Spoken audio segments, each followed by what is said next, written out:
when they are during the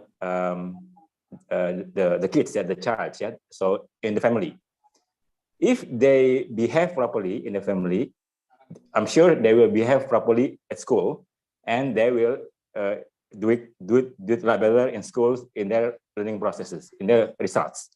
If they are not behave properly, of course, their performance will be affected. So again,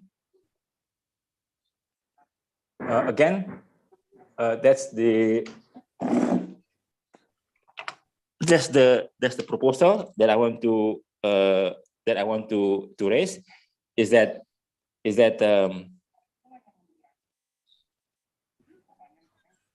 the mental health should start from family.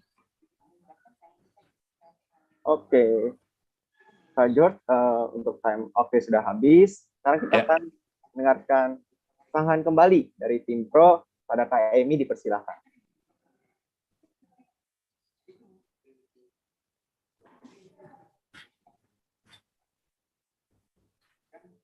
Sorry, check, am I audible? Yes. Okay, so we still believe that the mental health, the most stable mental health to have, that will make the better journey in the learning process. Because of, as we know that you are the 5% of the 5 people closest to you. So if we make our surrounding is not that great, so we will make that that part also. And students' unstable mental health may impact their learning journey badly. Because of what? Because the youth struggling to get mental health support they need, and mental health impact a students' academic performance. And also, as quoted by Murphy and Jane McCurdy and 2015, in a child psychiatry human development journal, they stated that examining 37,397 students from Chile, researchers found students whose mental health improved made more academic gains, while compared to students whose mental health did not improve. So school is the help the better. Okay, that's all. Thank you. Oke, thank you Kak Emi. Sekarang kita akan mendengarkan sanggahan kembali dari tim kontrak. Pada Kak Temurisa, dipersilakan. That's why I was asking, based on those truistic journal, we see that we as the negative team would like be too much unfair if we bring this into only into a philosophical debate. That's why we assume that affirmative team should bring this into a proposal debate, which means that you have to explain the concept of mental health in the curriculum. And we as opposition, we are stick on status quo that it is enough at school to only have counseling and also religion lesson. Because of why? Because counseling one by one per student, it is enough to solve the problem in teenagers. And also religious values that brought in religion lesson, it is also enough to cover all of the problem, mentally problem and also morally problem of the students. Practically, this kind of thing will bring more benefit rather than we bring new things in our curriculum, which burden the students and also the teachers. They have to adapt the new one, and it just bring a new things or problems. Thank you. Alright, thank you Kak Kemulisa. Sekarang kita akan mendengarkan sanggahan kembali dari tim pro. Pada Kak Sri Handayani, dipersilakan. I think the second speaker failed to give the confirmation whether or not the mental health insert in the curriculum. At the status quo, as stated by the second speaker of the comms team, she said that there are so many phenomena at the status quo that more and more the school bullying happens at school. And you know what? The students who are engaged with the bullying, they can get what we call mentally attacked by the friends of their school. So that can affect their learning journey also at school. That is why the second speaker once again failed to give us confirmation whether or not when the students with a good mentally stable, as stated by the second speaker, that at the status quo there are so many bullying cases at the schools in Indonesia at present. So that is why we keep on standing on our standard that the more mentally stable a student is, the better learning they will get. You know what? Because they can engage well. Thank you. Okay. sekarang kita akan mendengar kembali sanggahan dari tim kontra pada Kak George, dipersilakan. Okay, all right, thank you. So again, we believe that if the students are doing bullying in school, it's because the way they grow up in the family is not right. Yeah. So even their parents may be having some mental problem too. So the family is the first steps for the students to have a good manner, good behaviors, good health, good proper health, good mental health. If the family is not doing it, then the students will do something bad, or will have a problem in mental health in schools, because the schools cannot do anything because they only spend a couple hours, right, in the day. So the family is the basic for the students to build a good mental health for the students. Thank you. Alright, thank you Kak George. Sekarang kita akan mendengarkan kembali sanggahan dari tim pro. Ada Kak Emi, dipersilakan. Thank you. So as we stated before, that school is that mental health, the stable mental health for students, the better for the learning journey. Because of what? Because parents and students not really closest, especially in our Indonesian culture. We know that there is a gap between the parents and the students. For example, in a technology, so many parents do not know about their technology at all. So how can they make a close to the students if they have that gap, really a gap? And so because of that not close for students and the parents, that becomes school becomes about the more closest surrounding for them. So schools become that really important surrounding to support their mental health problems. And the more stable mental that they have, it will make them better in learning, because parents not really, we know that the gap in our society, that's really matter. That's all. Thank you. Alright, thank you Kak Emi. Sekarang kita akan mendengar kembali sanggahan dari tim kontra pada Kak Morisa, dipersilakan. A matter of improvement in bullying, even it is not stated clearly where is the justified proof. However, it doesn't mean that we have to put a new solution by insert this mental health in the curriculum, because we believe that by adding this one, it only will become a new things that will add more things. We are already busy, guys, with Curriculum Merdeka. So in that curriculum also, it also stated that we have Profil Pelajar Pancasila, which also will cover how the students should not do bully and others. So I think we do not, we still insist with our solution, that our proposal that we propose this mental health to be put in curriculum, because our status quo now is enough. Even Nadiem Makarim already put this in our new curriculum, and as my first speaker said, that basically it is more the responsibility belongs to their parents, because they are still under 18 years old. My time is up. Alright, thank you Kak Morisa. Sekarang kita akan mendengarkan sanggahan kembali dari tim pro pada Kak Sri Handayani, dipersilakan. So it means the second speaker goes with our standard, with our what we call stance, because just now the second speaker of the constraint said that the proposal to input the mental health and the curriculum becomes a solution that to get more mentally stable students at school, actually. So I guess that the second speaker failed to give their cons or the negative side of their team.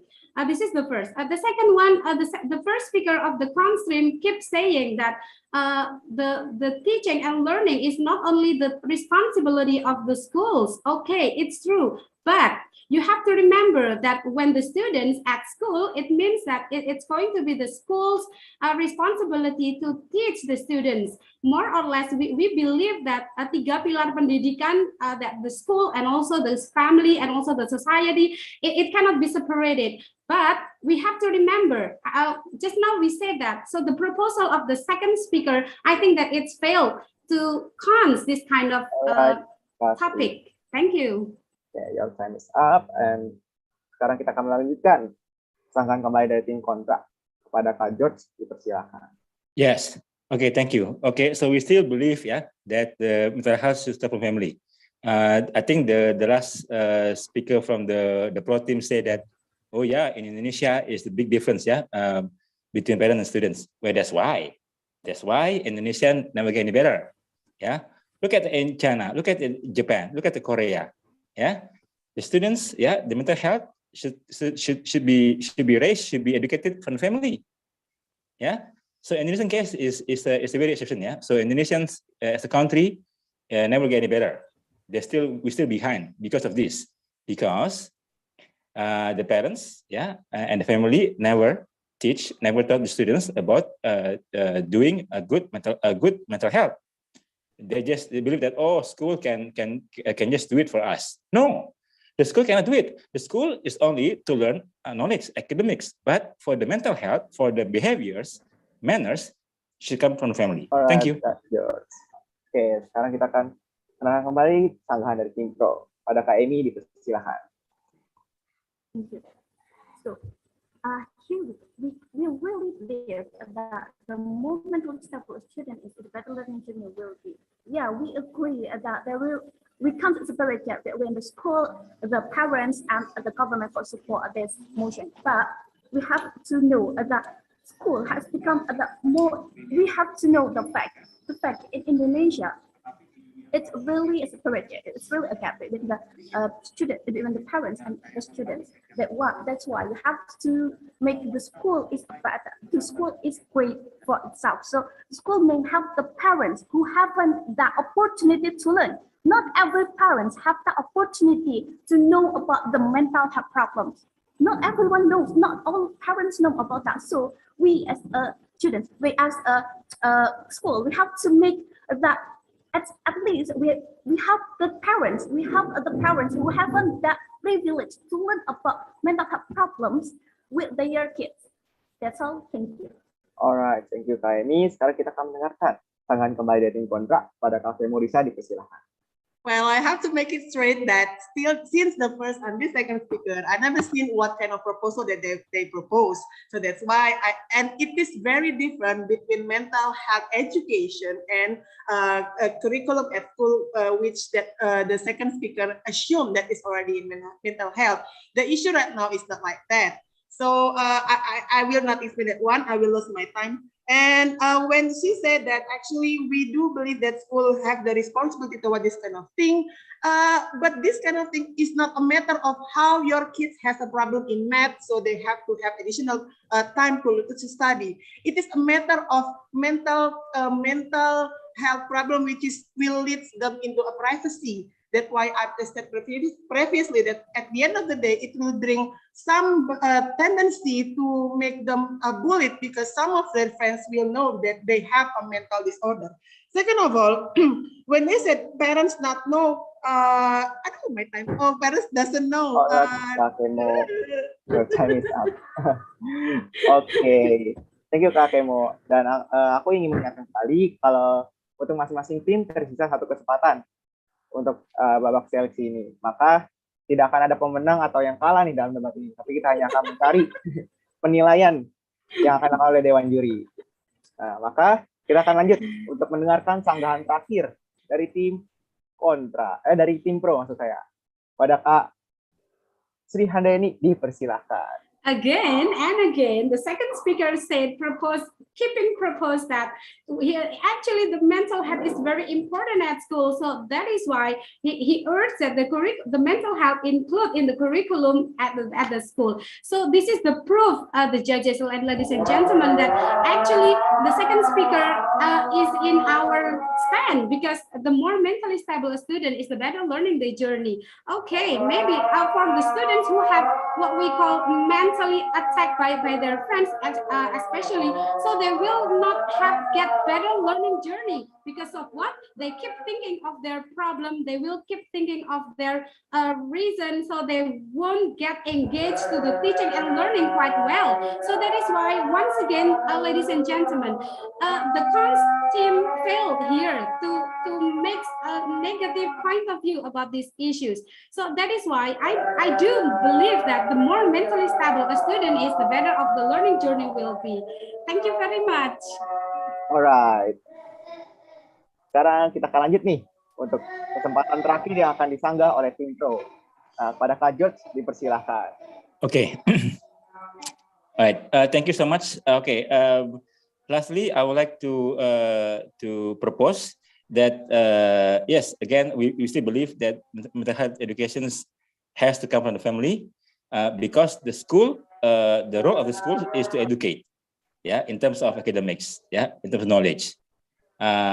Mental health is about manners, yeah, attitudes, yeah, the students' well-being, okay, the personality, and those things you can't teach at school. It has to be educated and has to be taught from the family. So it has to be raised when they are still kids. If they were educated better in family, of course, automatically they will do the same thing at school. They will behave properly. They have a good mental health, and as a result, their learning journeys will be a lot better, and the performance will be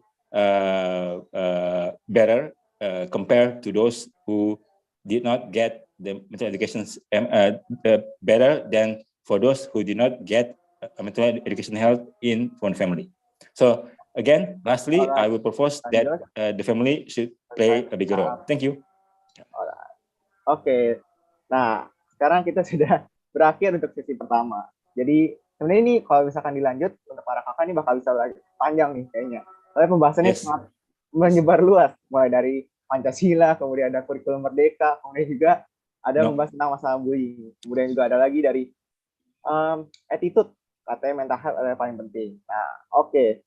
Karena para juri sudah melakukan penilaian terhadap masing-masing individu peserta, bukan per tim. Nah, maka untuk sesi satu ini akan berakhir seperti ini. Nanti untuk thank you Kak George, thank you Kak Handayani, thank you Kak Emi, dan juga thank you Kak Kemorisa. Thank you. Nah, sekarang nice. Thank you. Dikarenakan ada azan, maka kita akan break sebentar sebelum lanjut ke sesi yang kedua. Thank you all. Thank you. Yeah.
Oke guys, jadi karena sekarang sedang azan, kita akan break selama 5 menit. Nanti aku akan kembali untuk melanjutkan ke sesi yang kedua.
Okay. Hello everyone. Now we will start our second session. Pada tim dengan urutan nomor 2, tim 7 akan melawan tim 1 dengan tim 7 sebagai pro dan juga tim 1 sebagai kontra. Nah, sebelum sesi 2 ini dimulai, akan ada building case kurang lebih sama 5 menit untuk tim 7 dan tim 1 agar dapat berdiskusi dengan teman timnya masing-masing. Sekarang kita akan membedah ke breakout room untuk peserta dengan nomor urutan kedua.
Sorry, saya belum di breakout room.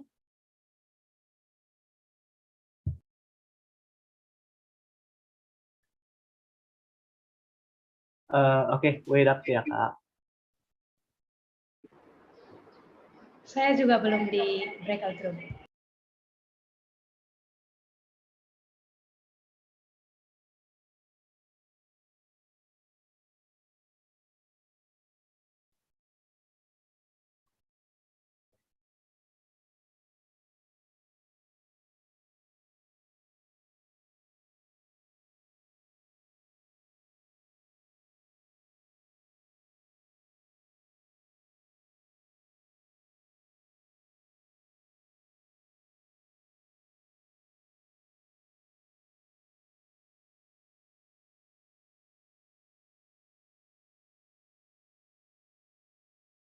Untuk Kak Femi, nanti kan giliran ketiga masih nanti untuk F building yang berarti Kak.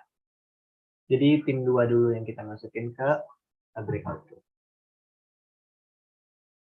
Kak Rumondang belum ya? Oke, untuk Kak Tiara bisa tolong di add Kak Rumondang. Jadi kali ini Kak, kita tidak bisa dengar debatnya ya? Karena mereka di breakout room.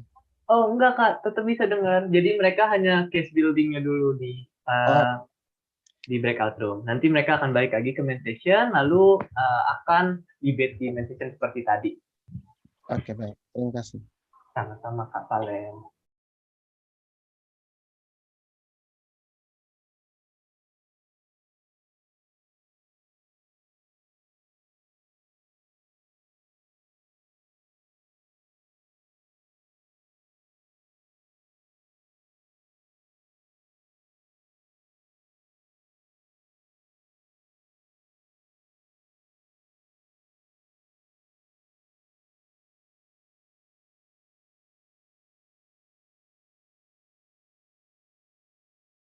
Jati diri, kesuksesan tak bisa diraih instan.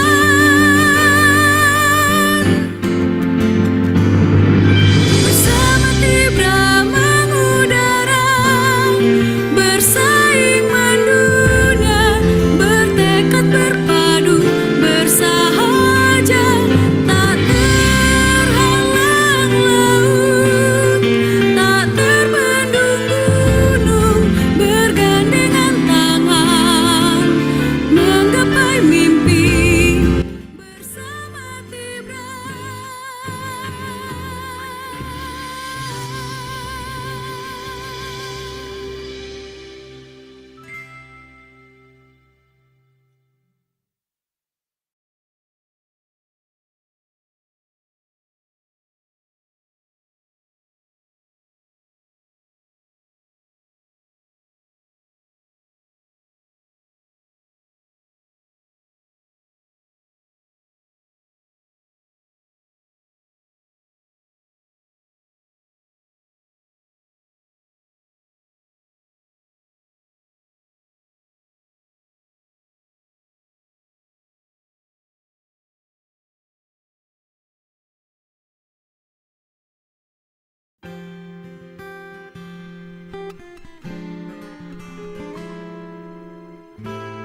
biarlah hari-hari ku lalui tak membuatku lemah karena tekad untuk menggapai mimpi.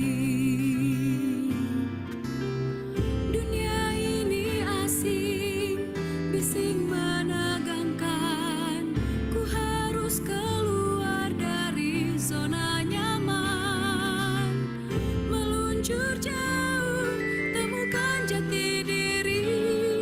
Kesuksesan tak bisa diraih instan.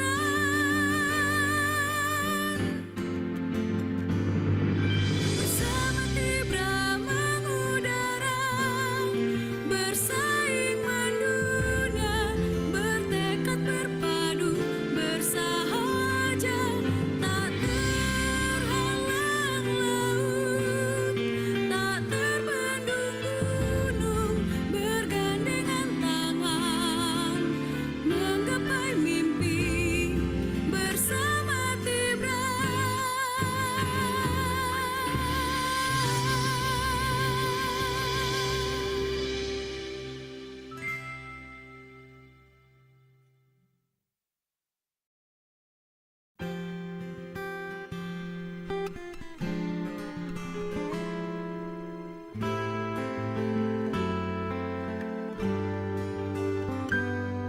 Aku belajar Tibra, tangguh dan berwibawa, bebanku bertambah, biarlah hari-hari ku lalui tak membuatku lemah karena tekad untuk menggapai mimpi.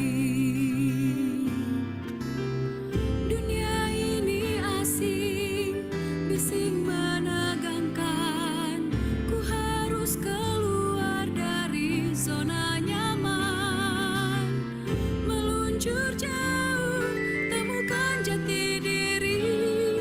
Kesuksesan tak bisa diraih instan.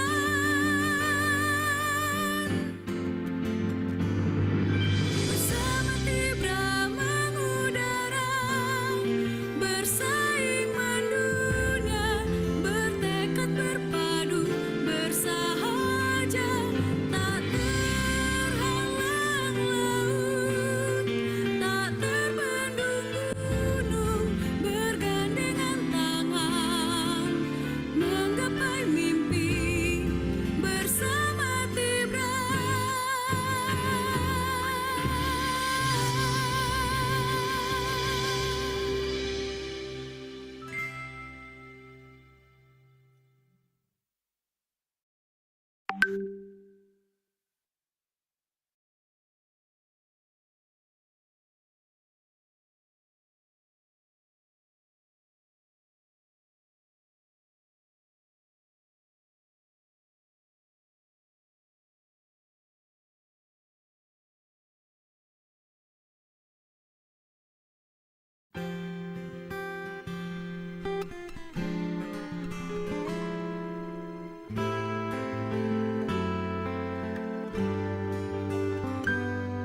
Aku belajar Tibra, tangguh dan berwibawa, bebanku bertambah, biarlah hari-hari ku lalui.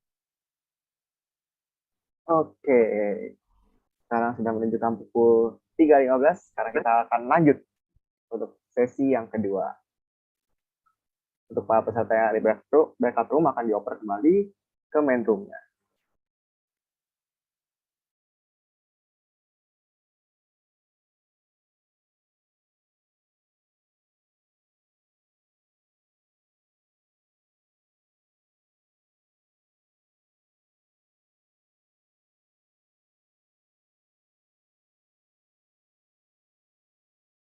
Oke, apakah dari tim 7 dan tim 1 sudah standby semua? Okay, we are ready. Thank you. Oke, thank you. Sekarang kita akan lanjut ke sesi yang kedua. Sesi kedua ini akan melawan tim 7 dengan tim 1. Yang dimana tim 7 sebagai posisi pro dan juga tim 1 sebagai tim kontra. Dimana peserta tim 7 itu ada Kak Antonius dan juga Kak Rumondang. Dan tim kontra ada Kak Nuur dan juga Kang Mesak. Dengan topik Indonesia issue about lack of literacy. Untuk mosi debatnya adalah Indonesian literacy level is low and will always low. Sekarang tanpa berlama-lama lagi, kita akan mempersilakan langsung dari tim pro untuk menyampaikan sanggahan pertamanya. Kepada Kak Antonius, dipersilakan. Thank you. Indonesia's literacy level is low and will always low. We agree with this motion. By the PISA rank in 2018, in 2018, Indonesia's position is 74 from 79 participants with 371 scores for reading competence or literacy capacity. This data tell for us that Indonesia's literacy level is low. More than that, the data tell for us the meaning of the literacy. Literacy is about reading and writing competence. Why Indonesia's literacy level is low? Minister of Education and Culture of Indonesia, Mr. Nadiem Makarim, explained as read in voa.id. The cause of Indonesia experiencing a literacy crisis is the lack of reading culture among children. As long as we cannot overcome the lack of a reading culture among children, Indonesia literacy level will always low. All right, Antonius, your time is up. Thank you. Nah, sekarang karena kita akan ada masalah teknis terkait timer, agar tidak mengurangi kehadiran dari sesi 2 ini, maka akan di pending sebentar.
Oke, masalah teknis sudah bisa diselesaikan. Nah, sekarang setelah kita mendengarkan sanggahan dari Antonius dari tim pro, sekarang kita akan mendengarkan sanggahan dari tim kontra.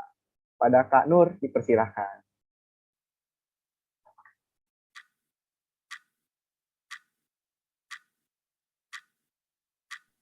All right, thank you. For the first speakers have said have said that literacy is about writing and reading actually, but if you're focused on that and then you're focused on the results of PSAI, actually we have to know that the result, how the result is done or how the result is conducted is not, let's say, cannot be accepted totally, because actually they take the result or they take the sample of the research is randomly. So if we compare between the students, the number of students in Indonesia and the number of students in Singapore, for example, the second rank in the world or in that task, so you can find that it's not comparable. So it means that the number of, the total or the result of PSA task is cannot be accepted as it is. All right, Kanur, the time is up. Hello. Okay. Yes. Oke. Sekarang kita akan lanjut. Alright. Kita akan mendengarkan tanggapan dari tim pro. Pada Kak Rumondang, dipersilahkan. All right, thank you. All right, for the result, for the contra group said about the result randomly, I can say this for the result that Pa Antonius has said, it is legal because it is from PISA. PISA is the legal place in the world that it is about talking about literacy. Even our country, the program of ANBK and AKM, it is made or based from PISA. It is about the result or the data, and of course about the writing and reading. The basic of literacy is of course about writing and reading first. If we don't make the reading or the writing, the basic strong, how come we can get the good result from the children of the literacy if we don't make it strong? Like that. Thank you. Alright, thank you Kak Rumondang. Sekarang kita akan mendengarkan tanggapan kembali dari tim kontra. Pada Kak Mesak, dipersilahkan. Okay, the side government has to prove 2 points. Number one, they have to prove that Indonesian literacy rate is low. Number two, they have to prove that it will always be low. Okay, I think they have failed to prove that. A few problems with the government side of the house's case. Number one, they fail to provide a clear definition of what literacy is. If literacy about reading and writing, then everybody can read and write. If you ask a random person on the street if you can read or write, then that person, I believe 100% can read and write. Okay, the question is not whether or not they can read and write. The question is whether or not they can understand what they read and they can understand what they are writing, and whether or not they can actually achieve something out of reading and out of writing. That is actually the main point of reading and writing. And then 12 seconds. Okay. And also, Pa Antonio cited. Okay, Indonesia was on number 34 out of 7. Okay, wait. Thank you. Alright, thank you Pak Mesak. Nah, sekarang kita akan mendengarkan tanggapan kembali dari tim pro. Seperti yang disinggung, banyak nih yang membahas tentang pendapat dari Kak Antonius. Maka kita langsung ya dengarkan sanggahan dari Kak Antonius. Pada Kak Antonius, dipersilakan. Thank you very much for your response. As we know that literacy, the essence of the literacy is about the capacity. And the first capacity of literacy is writing and reading. Someone as you can understand everything, understand something if your capacity in reading and writing is okay. I said that the capacity of the student of Indonesia, especially about reading and writing, is a problem. And as you know, that our minister, the Minister of Education and Culture of Indonesia, tells for us that we are in a crisis of literacy. Our student Thank you, Pak cannot Antonius. do it well. Thank you. Sekarang kita akan lanjut lagi mendengarkan sanggahan dari tim kontra. Pada Kak Nur, waktu yang tepat dipersilakan. All right, thank you. Thank you.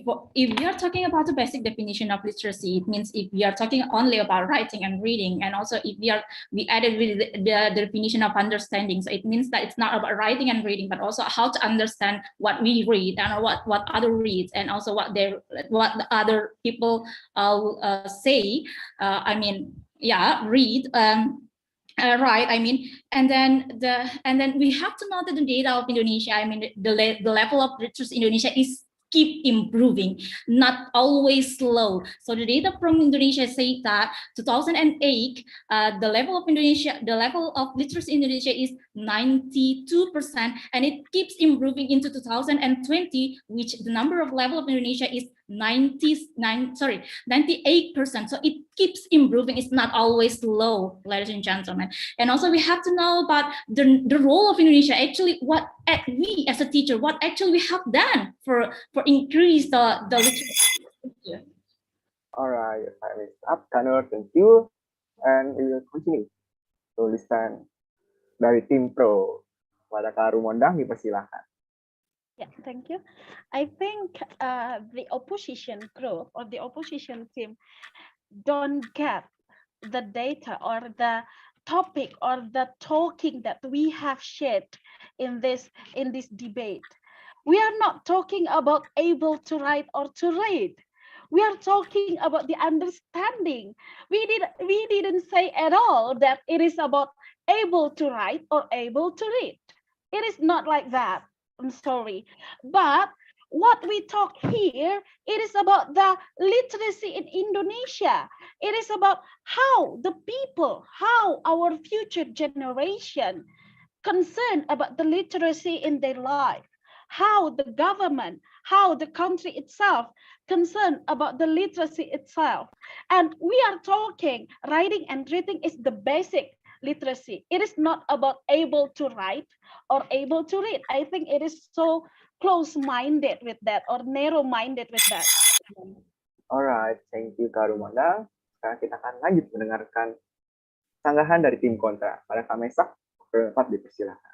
Okay, the very reason why this debate getting out of hand is because it's not clear from the start, from the very first speaker. Number two, I'm going to talk about Indonesia being on number 74 out of 79 countries. If you are comparing Indonesia with America, or if you're comparing Indonesia with Canada, then we're that much different. But if you compare Indonesia with countries like Malaysia, for example, or countries like China, we're pretty much on the exact same level. That proves to us that actually we're making a lot of improvements. Back before the Independence Day, our level of literacy was really, really low. Exactly, that is exactly true. Okay, but over the years, do you think we actually stay at the same spot? Absolutely not. Okay, let's go back to the motion itself. Whether or not there is any such thing as stagnation, there is no such thing as stagnation. Okay, there is always an improvement. There is a decline. There is also a development or improvement over the years. Okay, I believe that we have made a lot of changes throughout the years. Okay, and then number two, Mr. Pa Antonius talked about the lack of reading culture. Yes, absolutely, the lack of reading culture is an issue. But in order to fix that, there are two things that we have to do. Number one, it takes a village in order for us to change a culture. It takes a lot of people. It takes the whole country in order for us to make a change. Okay, and number two, it takes time. It doesn't happen overnight. This is not something that you can flip a switch on, that you can change it overnight. It takes a lot of time, and it takes everyone to make a change. Thank you. Alright, thank you Kak Mesak. Nah, sekarang kita akan mendengarkan sanggahan kembali dari tim pro. Pada Kak Antonius dipersilakan. Thank you very much. I think data from the PISA is not everything about our literacy, but it's important. I think it is alarm for us, so we can reflect and we can realize that the literacy in our country is low. The second, as the Minister of Education and Culture, Mr. Nadiem Makarim, tell for us, the cause of the literacy crisis in our country is the lack of the culture reading. And the second speaker told that, okay, it's true. Thank you. You agree with us that the lack of reading culture is the causes of our literacy crisis. And how to overcome this problem? The first, I think, each family have to enough time or opportunity to All right. train Time his kami- children or their Time children is up. to read.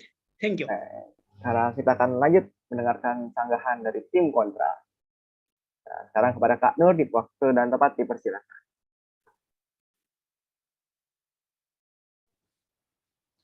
All right, thank you.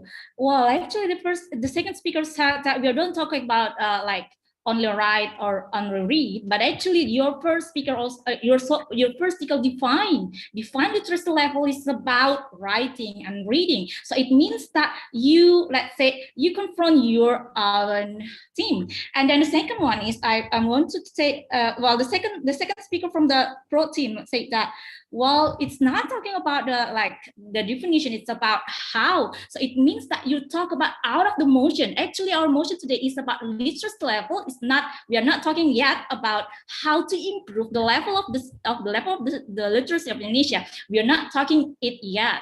So it means that, and then the main topic here is about the low, the literacy level of Indonesia is low, and it's always low. It's the main point, it's the main motion of our debate today.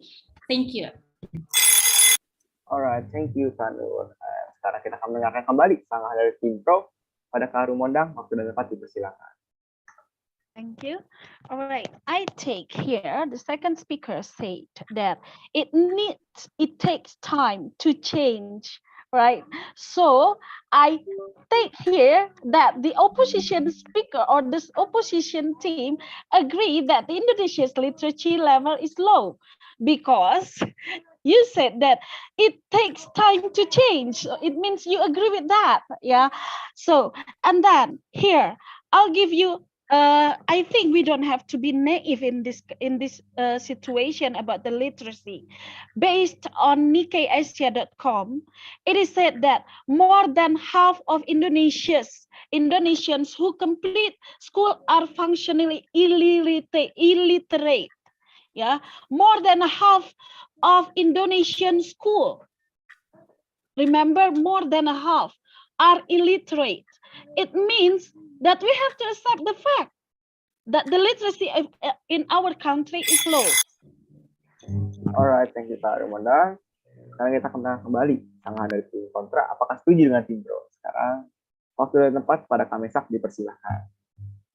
What I meant by it takes time to improve is that it takes time to get to what we want to be, okay? But it has been improving over the years. That is the point, okay? You cannot prove that it has stayed in the same spot over the years. You cannot prove that, okay?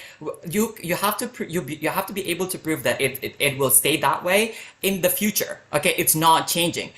We have proven to you that in 2008, the number of literacy, the literacy level is at 1.78. That is 2019, and then 2020 that is at 1.71. That alone proves that it has been changing. It does not stay at the same spot over the years. Okay, and then we believe that this is not going to continue in the future because the government have been proposing a lot of things in order to combat that. Number one, there is serambi literasi, for example, in a lot of communities across Indonesia. Thank you. Alright, Kamesak, your time is up. Oke, sekarang kita akan mendengar kembali tanggapan dari tim pro. Pada Kak Antonius, waktu dan tempat dipersilakan. The problem of the government to overcome the law of literacy is important. It's important because reality tells for us that the literacy in our country is low.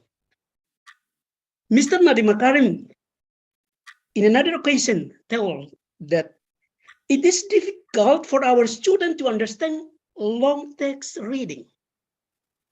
Why? They don't understand long text reading because they cannot, they don't have a habit to read. It means that they don't have the culture reading. So the program of the government, it's okay, but it is not the one. Alright, thank There's you Kak Antonius. Your time is up. Oke, sekarang kita akan mendengar kembali sanggahan dari tim kontra. Pada Kak Nur, dipersilahkan. All right, thank you. The second speaker of the pro team said that, well, if you are talking about read and write and read, like the definition of literacy that you have, that the first speaker have said, so then your data show that let's say how number of the school in Indonesia has the low literacy, but we have to know that the data also show that the level of Indonesia citizens of Indonesia that can read and write, if we are talking about read and write and literacy, in terms of literacy, we have to know that 98% of Indonesia can read and write. So it means that this number is quite high. It's not always low, actually. And then if you're talking about, well, the first speaker also talked about the let's say the effort of the government to always improve the literacy of Indonesia. So it means that there is an improvement. There will be always improvement. There will be not always low. So it means that okay, thank you. Alright, thank you Kak. Your time is up. Sekarang kita akan mendengarkan kembali tanggapan dari tim pro pada Kak Rumondang. Waktu dan tempat dipersilakan. Yeah, again, I think what we have to fix this, it is about not only about the reading and writing. Reading and writing is the basic of literacy here. But what is the most important thing about the literacy is making the problem solver. We are, as the teacher here, we are not thinking or talking about reading and writing, able to write and read. It is not about like that, because able to write and read, it is the elementary students can do it. What we talk here about the quality of reading and writing, not able, right? What we have to be focused is the quality, the understanding, right? So here, what we are going to say that Indonesia's literacy level is low, it becomes our concern. Alright, thank you Kak Rumondang. Nah, sekarang kita akan mendengarkan kembali sanggahan dari tim kontra. Pada Kak Mesak, waktu dan tempat dipersilahkan.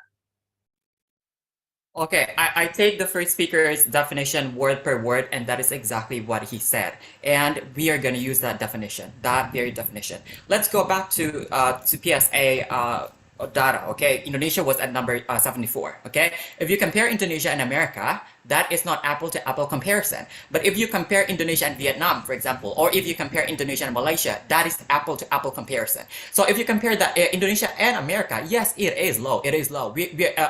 America has been around for 200 plus years. Okay, we have been around for 70 years. Okay, and then can you prove that it is low right now? You cannot really prove that it is low right now.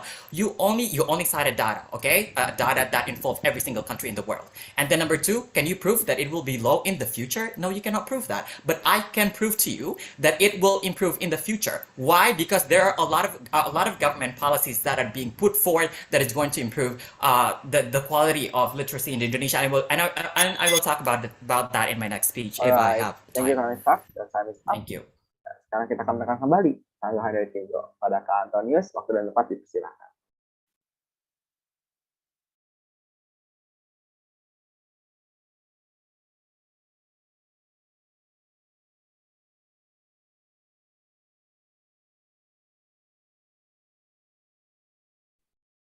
Yeah, thank you very much. I hope you don't be afraid to compare our country with another country.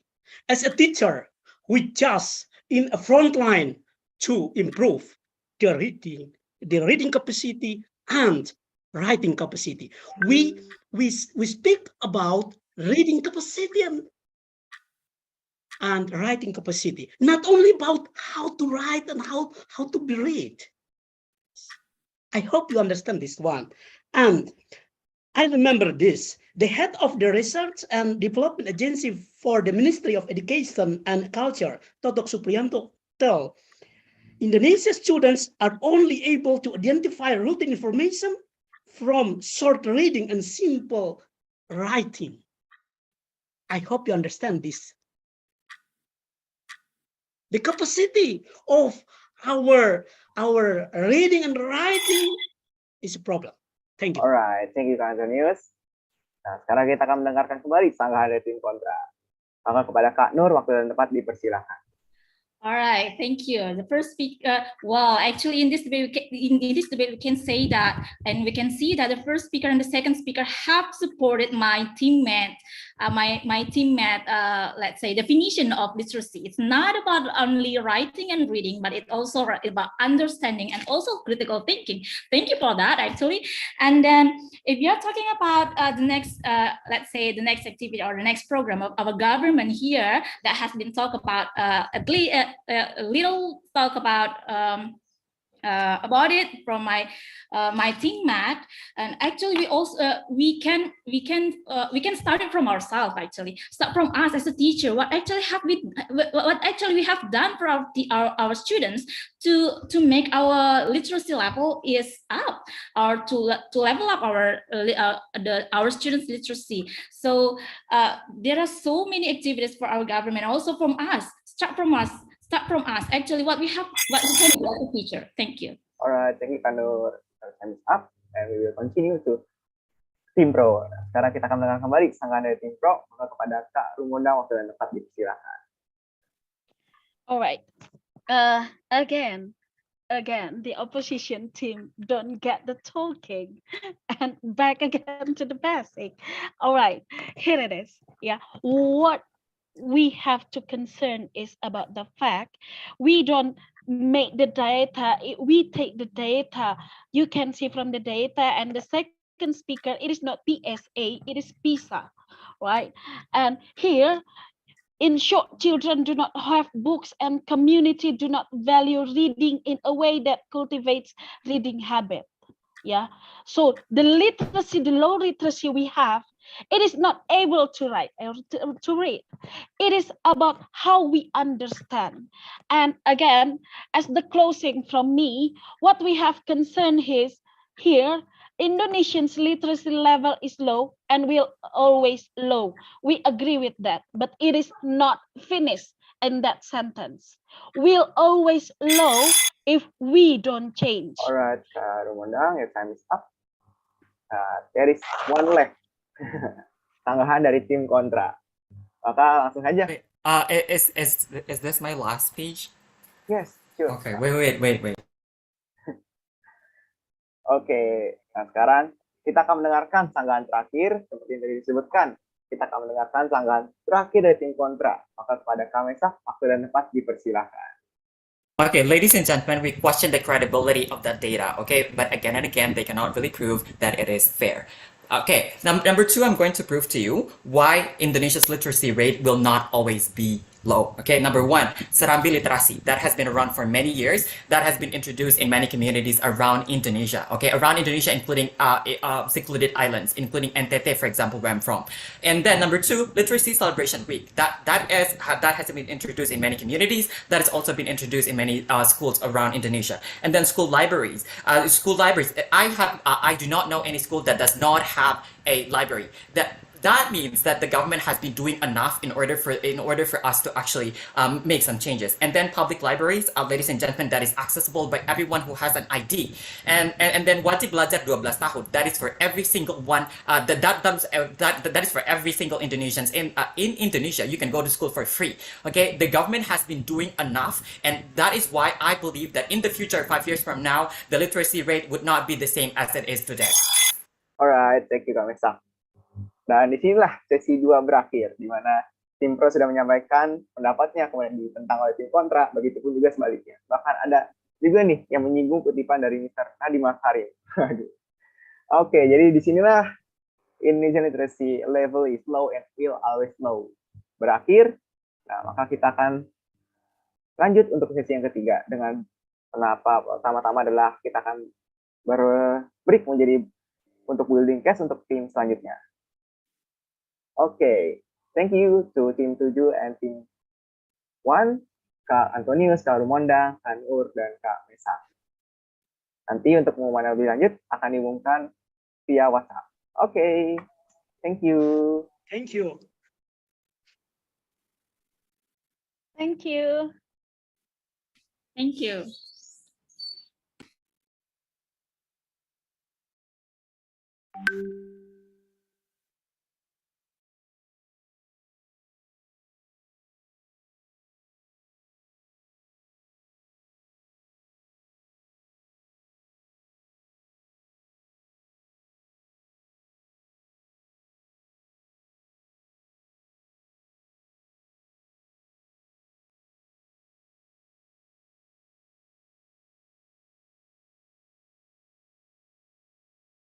Oke, jadi setelah kita menyaksikan tim dari sesi kedua atau urutan kedua bertanding, sekarang kita akan, untuk tim ketiga akan di-invite ke breakout room untuk sesi building case selama kurang lebih 5 menit.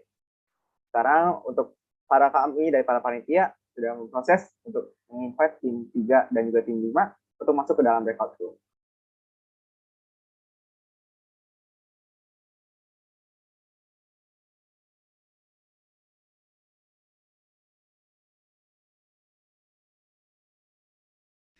Saya belum ada breakout room nih, Kak. Oke, Kak, on progress. Please wait.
Bersama Tibra mengudara, bersaing mendunia, bertekad berpadu, bersahaja, tak terhalang laut, tak terbendung gunung, bergandengan tangan, menggapai mimpi bersama Tibra.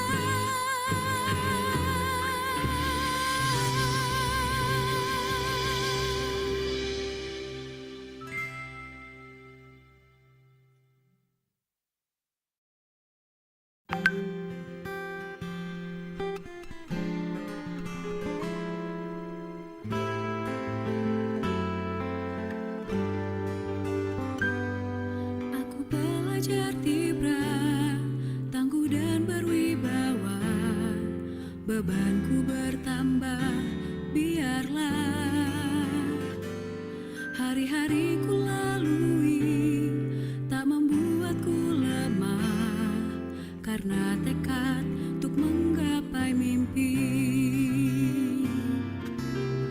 Dunia ini asing, bising menegangkan, ku harus keluar dari zona nyaman, meluncur jauh, temukan jati diri.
bebanku bertambah, biarlah hari-hariku lalui, tak membuatku lemah, karena tekad untuk menggapai mimpi.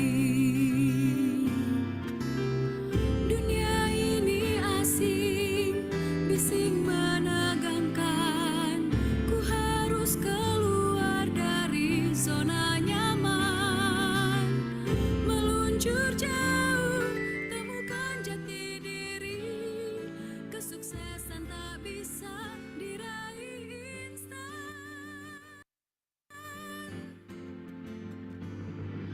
Bersama Tibra mengudara, bersaing mendunia, bertekad berpadu, bersahaja, tak terhalang laut, tak terbendung gunung, bergandengan tangan, menggapai mimpi, bersama Tibra. Oke, alright, ladies and gentlemen, sekarang kita telah berakhir sesi building phase yang untuk tim urutan ketiga. Sekarang tim 3 dan tim 5 akan kita kembali ke main room sambil menunggu konfirmasi mereka bahwa mereka sudah standby. Kita akan membacakan dari topik yang akan dibahas pada sesi 3 ini. Oke, sebelum dimulai, untuk tim 3 dan tim 5, apa sudah kembali ke main room? Sudah, Kak? Siap. Ya, Kak. Oke, thank you for the response. And oke, jadi pada sesi 3 ini kita akan bahas topik yang sama dengan sesi pertama, yaitu mental health di sekolah. Penting atau tidak? Dengan mosi, mental health is not a thing at school. Wah, sepertinya bakal interesting topik. Oke, jadi kita bakal langsung saja kita mulai sesi pertama dari tim pro. Silakan untuk memulai penyanggahan yang akan dimulai dari Kak Sri Restianingsih. Pada Kak Sri, dipersilakan. A child's mental health is just as important as their physical health and deserve the same quality of support. Catherine, Duchess of Cambridge. Hello everyone, I am Sri Restianingsih, and today I stand over to present my view of topic. The more mentally stable a student is, the better learning journey will be. According to World Health Organization, mental health is a state of mental well-being that enables people to cope with the stresses of life, realize their abilities, learn well, work well, and contribute to their community. Researchers suggest that children experience, even in the earliest stages, it means from infancy, affect their social, emotional, and behavior development. It is based on the article from the Dawson All 2000, Malik and Maraha 2018. Supporting students' social, emotional, and behavioral development at early ages may mitigate the need for long-term services and support. It is from Yoshikawa et al. 2013. It means from an early age, we should have educate our children to have stable mental health because it greatly affects the long-term consequences. Alright, thank you Kak Sri. Kita akan mendengarkan tanggapan dari tim kontra. Alright, good afternoon. Well, first of all, I think the pro team failed to define the meaning of the more mentally stable a student is, the better the learning journey will be. If we are talking about the learning, it's not only involve mentality, but also physical, logic, and other supportive factors such as inside factors and outside factors.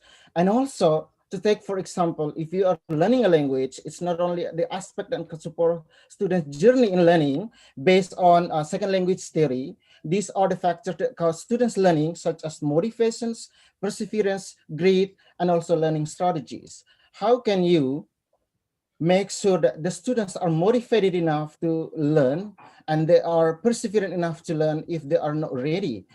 If they are not mentally stable, then there will be a chaos between understanding not only the materials, but also the learning process in the childhood memory, and also going back to the advanced or the adulthood. Alright, thank you Kak Vandro, your time is up. Oke, sekarang kita akan kembali lagi mendengarkan tanggapan dari tim pro. Kepada Kak Femi, waktu dan tempat dipersilakan. Okay, thank you, dear friend. You have just mentioned, and in your statement, Unfortunately, you supported my group. You're saying that if students are not ready and students are not mentally stable, there will be problems in the learning process. And you're absolutely 100% correct.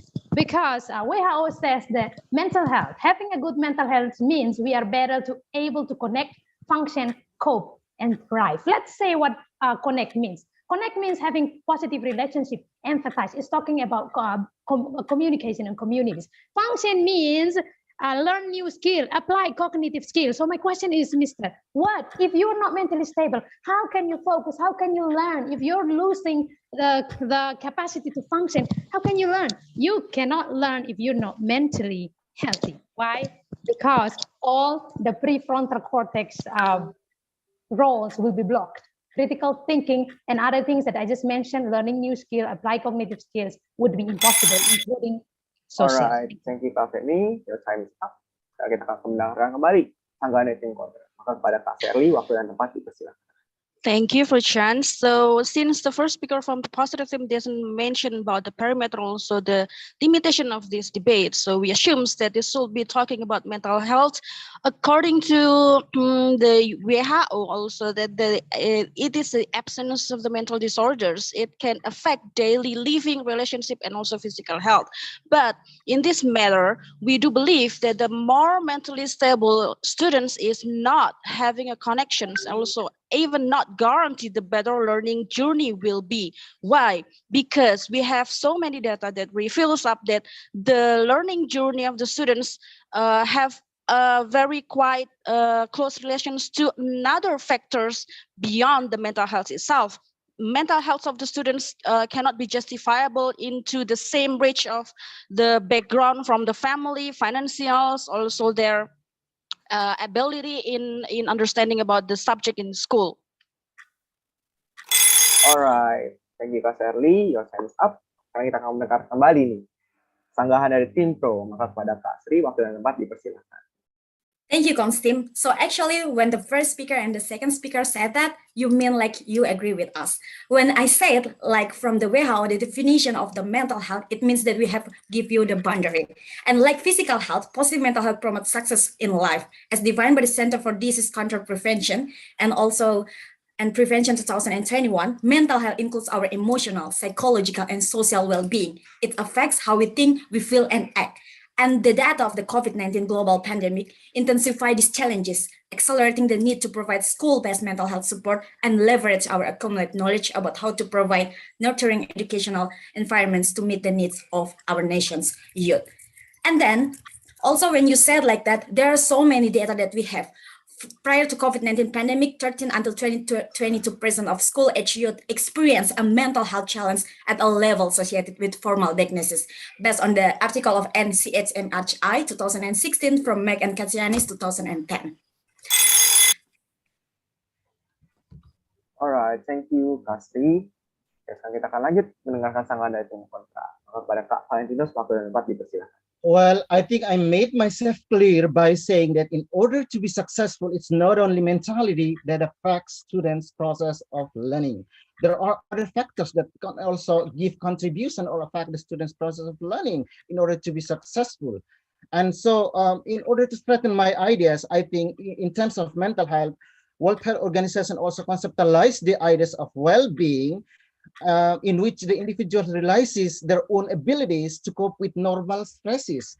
So even though that you say that how can a student is not mentally stable and they can achieve a better learning, they can also do so, because if they have the problem with the mental illness or the mental problem, it can lead to unsuccessful life in their learning journey.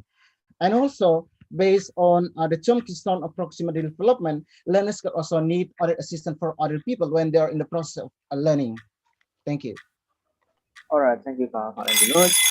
Sekarang kita akan mendengarkan kembali sanggahan dari tim pro. Maka kepada Kak Femi, waktu dan tempat dipersilakan. Okay, you've been asking for survey, so I am giving you a survey. So in kemendikbud.go.id, you can go. Children's psychologist Defi stated 2022 stated that there's a close relationship between mental health and academic achievement of students, and stress is proven that it can diminish the ability to recall, remember, and making decisions. And we don't have to talk about research. Let's talk about basic biology, about how the brain works. You can't. Your brain, when you're under stress, we experience it. You're an adult. I'm an adult. We know when we're under stress, we can't think critically. We can't make right decisions. Yeah, we need to calm down. We need assistance. Okay, and then there's also the world's largest school-based mental health program. Also make a survey, and the results show that better academic progress.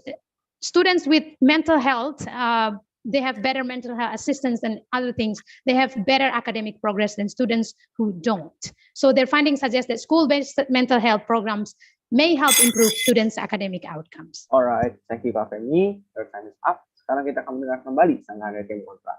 Maka kepada Kak Sherly, waktu dan tempat dipersilakan. Thank you. Now we remind you again that this motion should be dragged into the goals of the learning itself is to make or create a successful persons. Now, if you remember again that we have a very terrible serious killers in USA in around 18, which has a very good mentally stable and also have a good prestation or achievement in his school, but he did a serious kills to 50 women and killed and also raped her. We also have a very prestigious people in Kapika that they have a blacklist of the person who did corruptions, which is also have a very good attitude and very well done mentally stable and also achieve a good thing in their schools. So we think about these goals. All right, thank you Kak Sherly. And now kita akan mendengarkan pendapat dari tim pro. Kepada Kak Sri, waktu dan tempat dipersilakan. Thank you, Constim. When you say that it's not only mental health, and then you say there are some another factors, so can you mention what the factors that you said? And then when you say that it means well-being, I have give the boundary. When we are talking about well-being, it means that it's really related with the mental health. Researchers estimate that 80% of those children and youth have unmet treatment needs based on the Medcans and Links 2019 article. In a survey conducted in April and May 2021, 1 in 4 youth aged 13 until 19 report an increase in sleep loss due to worry, feeling unhappy, depressed, feeling constantly under strain, and loss of confidence themselves. CDC report found 1/4 of respondents ages 18 until 24 had contemplated suicide in the 30 days prior to completing the surveys. When I explain all of the data and facts for you, my question is how the students can achieve the goals for the 21st century when their own needs help is the state of mental health. Alright, thank you Kak Sri. Sekarang kita akan mendengarkan tangan dari tim kontra kepada Kak Fahmi. Alright, you ask me one more time to again give you another factor that affects students' learning process. I think I made myself clear at the very first beginning. I said there are also another factors like motivation, perseverance, and learning strategies along with technologies. And these are based on the theory of second language acquisition. And I made myself clear at the very first beginning. Second of all, the second speaker of the pro team said that while based on the data, I'd like to give you the data based on the mental health conducted by the health department. 1 out of 4 citizens in Indonesia suffer from mental health, which means 20% of Indonesian population are suffer mentally. But the reality is that based on the Kemendikbud.com that I stated, they said even though they suffer from mentally ill, they can achieve successful in learning process. So they can get rid of it because it's just a normal stress. You can just make it more problematic by saying that mental health can cause disorder. Thank you. Alright, thank you Kak Valentinus. Sekarang kita akan mendengarkan sanggahan kembali dari tim pro. Pada Kak Femi, waktu dan tempat dipersilakan. Okay, you're mentioning about get rid of it. I'm very sure that there are some help provided for these people. Okay, we know that there are level of stress, there are levels that people can cope by themselves to overcome, but there are level of stress that also they cannot and impossible for them to cope with it alone. They're needing support. If you go to kemendikbud.co.id based on the survey in 21, even Kemendikbud themselves suggested that teachers, parents works together, school and with the government, with the Kemenkes work together so that they provide the mental health students needed, because there is in fact some not some, but evident effect of the COVID-19 to mental health. What we're talking about before 2019, there is already proof for some mental health issues around the world, in Indonesia too. After the COVID, mental health issues have been improved.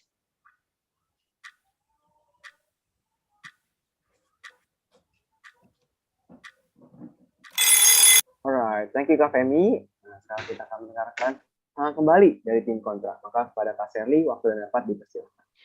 Thank you. So we do believe that the connection and also the correlation between the schools, parents, and also the society should be, like supported also by the government. But in fact, as we know, that the government also push the regulations to depress all the parents, and they got the depressed and stressed to think about their daily needed, and it's also affect to the mental health of the students also. So we do believe that the positive team should propose us and should prove us which of the government's regulations that support the students to have a stable mentality in school, so they get a better learning journey. Rather than they just talking about the data, then we should learn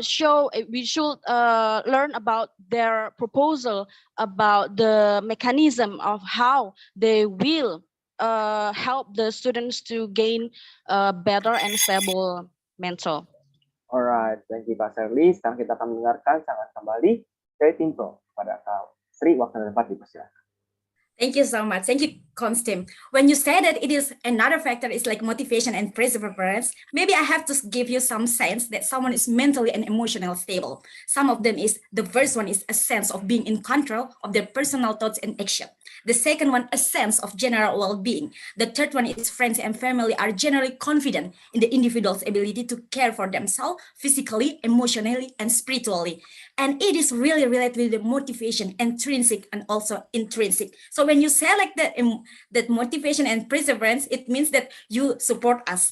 And when you say that what's the relationship between the government to increase the capacity of the state, district school programs and institution of higher education, it's supposed to be collaborate between one another.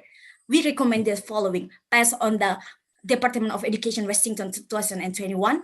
Number one, priorities wellness for each and every child, students, educator, and provider. The second one, enhance mental health literacy and reduce stigma and other barriers to access. Thank you. Alright, thank you Kak Sri. Sekarang kita akan mendengarkan sangat kembali dari tim kontra. Pada Kak Valentinus, waktu dan tempat dipersilakan. Well, absolutely. I don't support you by saying that there are also another factors that cause students or trigger students in order to be successful in the learning process. I misunderstood the factors because you just narrowly define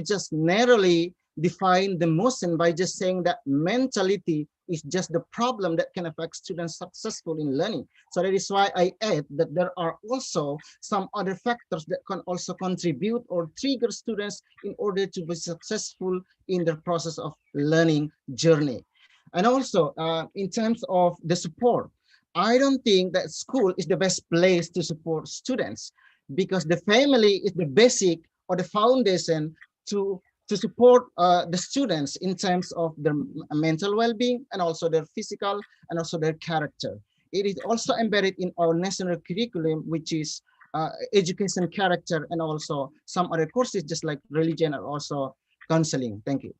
Alright, thank you Kak Valentinus. Sekarang kita akan mendengarkan kembali saran dari tim pro. Kepada Kak Femi, waktu dan tempat dipersilakan. Okay, first of all, we're not saying that it's the only one factor. We are also aware that there are also other factors, but this is the main and the most important factor. Let's say you provide the best method in the world for your students to learn, but something's wrong with his brain and he's under stress. Can he focus?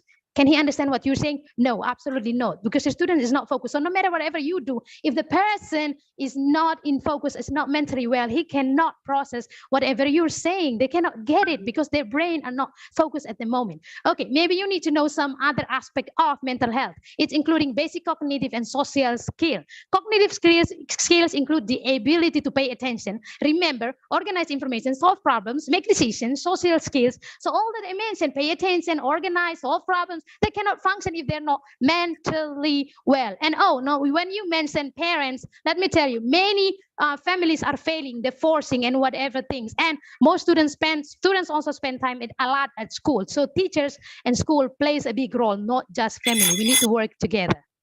Alright, thank you Kak Femi. Sekarang kita akan mendengarkan sangan kembali dari tim kontra. Maka kepada Kak Seri, waktu dan tempat dipersilakan. At this stage, still we cannot see a clear mechanism that the positive team proposed to us to make a better positioning of this mentally stable of the students itself. Because as we know that the government itself trying to push the students to have this, like similarity or the same standardization of their graduation. So means that they also have to responsibility in the case of the students' mental disorders. Talking about the mental disorders, also our students have anxiety disorders, and also you know that the numbers of the suicide of the students facing the pressures of the school tasks and homework and those all kind of the stats also increasingly rapidly in every year. So we need to the clear and a valid steps from the positive things to maintain this case. Alright, thank you Kak Seri. As a reminder, there is one left change for every participant. Nah, jadi akan tersisa satu kesempatan untuk masing-masing peserta dalam satu tim. Oke? Mister, sorry. It is the conclusion, or I will get another chance for the ones. Another chance lah. Jadi untuk kakak terisi satu peserta, juga tim yang lainnya. Oke, sekarang kita akan lanjut mendengarkan sangan kembali dari tim pro. Maka kepada Kak Sri, waktu dan tempat dipersilahkan. Okay, thank you so much, Constim.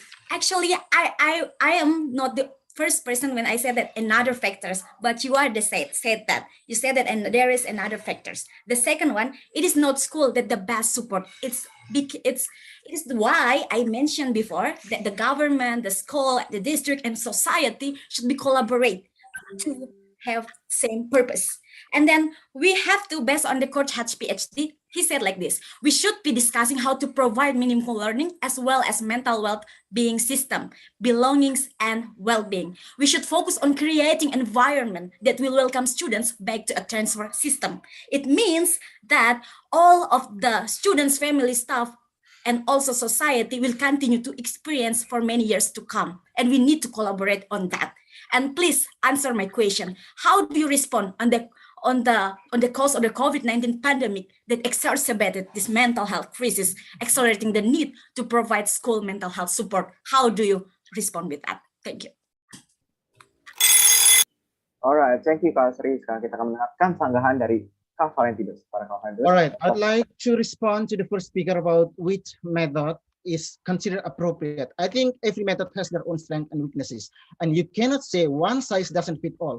Meaning, you cannot just apply one method and it is considered the best method for all learning processes, because every method has their own strengths and weaknesses.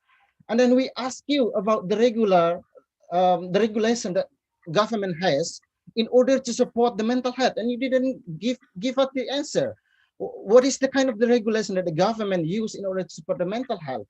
And also, I think I make myself clear at the very first beginning. I mentioned about another factor, because you just narrowly, again, I said that you just narrowly defining this motion by saying just mentally stable. In fact, the reality is that there are also another factors that can contribute and trigger the students in order to be successful. When it comes to the pandemic, I think all of us, we are on the same boat.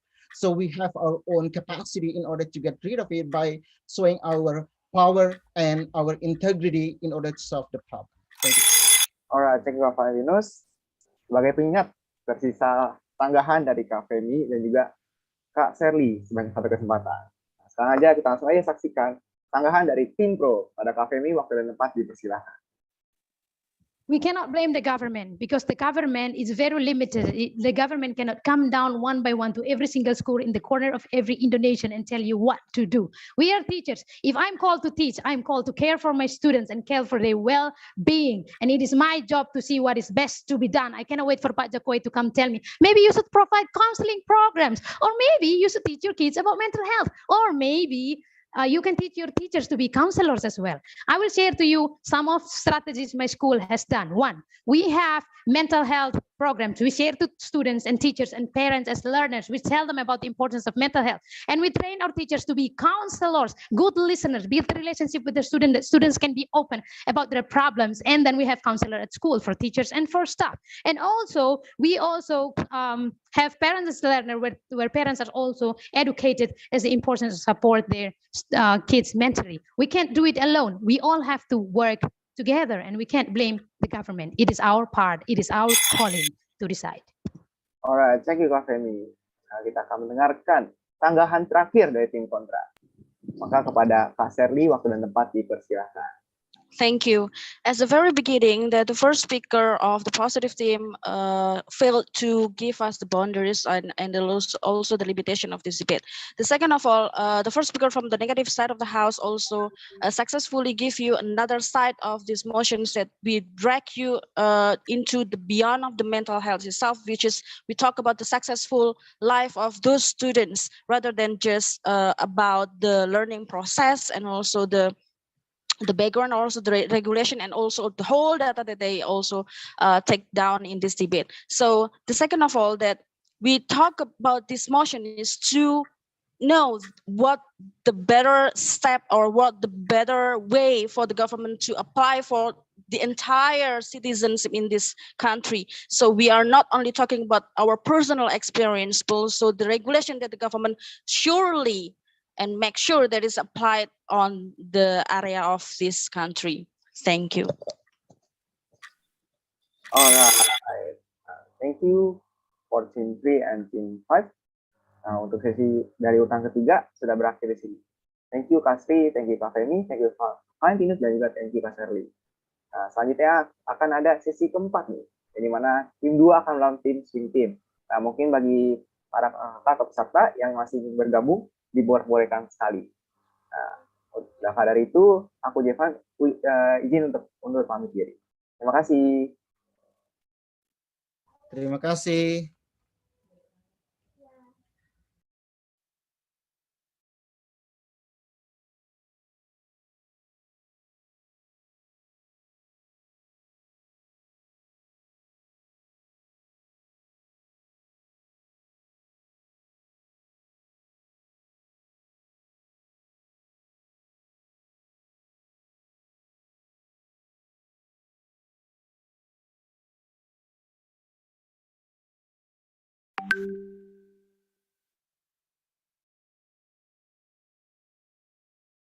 Oke, sekarang kita akan melanjutkan ke sesi yang terakhir untuk tahap seleksi ini. Di mana akan ada tim 2 sebagai tim kontra yang bernama Kak Muhammad Izzat dan juga Kak Cecep. Untuk dari tim pro akan ada swing team yang diwakili oleh Kak Ananda dan juga Kak Tiara. Sekarang kita akan memulai untuk sesi building case-nya. Maka pada para peserta akan di-invite ke breakout room selama kurang lebih 5 menit untuk berdiskusi tentang building case yang akan mereka bahas. Untuk para panitia akan segera memproses mereka ke breakout room.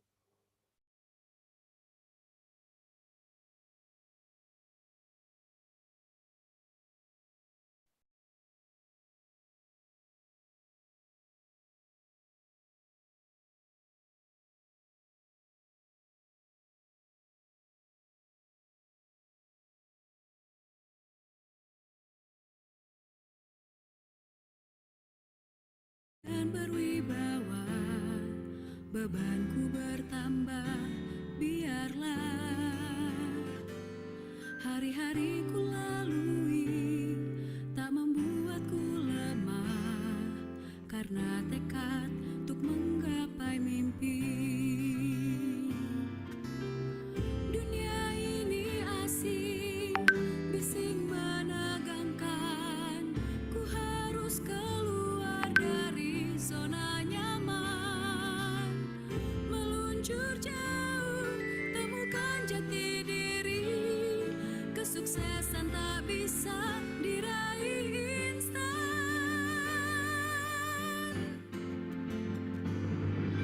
Bersama Tibra mengudara, bersaing mendunia, bertekad berpadu, bersahaja tak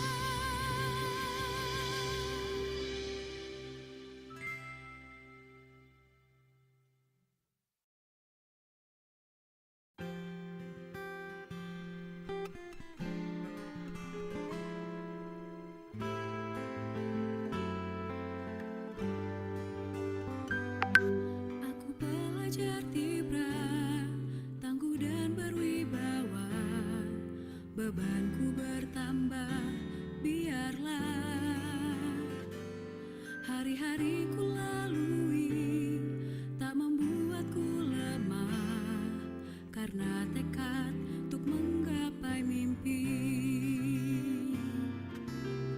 Dunia ini asing, bising menegangkan, ku harus keluar dari zona nyaman, meluncur jauh, temukan jati diri, kesuksesan tak bisa diraih instan.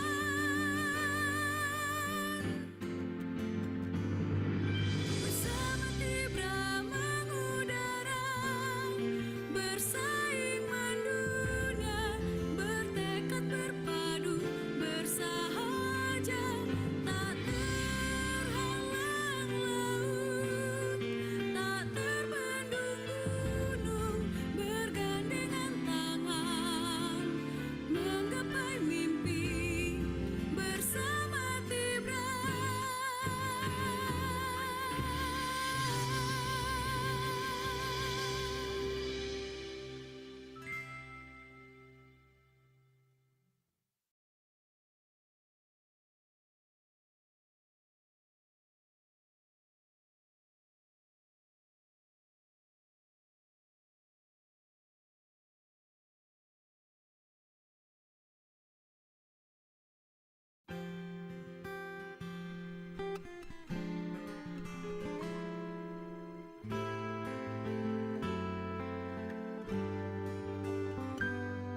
Aku belajar Tibra, tangguh dan berwibawa, bebanku bertambah, biarlah hari-hariku lalui, tak membuatku lemah, karena tekad untuk menggapai mimpi. Dunia ini asing, bising menegangkan, ku harus keluar dari zona nyaman, meluncur jauh, temukan jati diri, kesuksesan tak bisa diraih instan.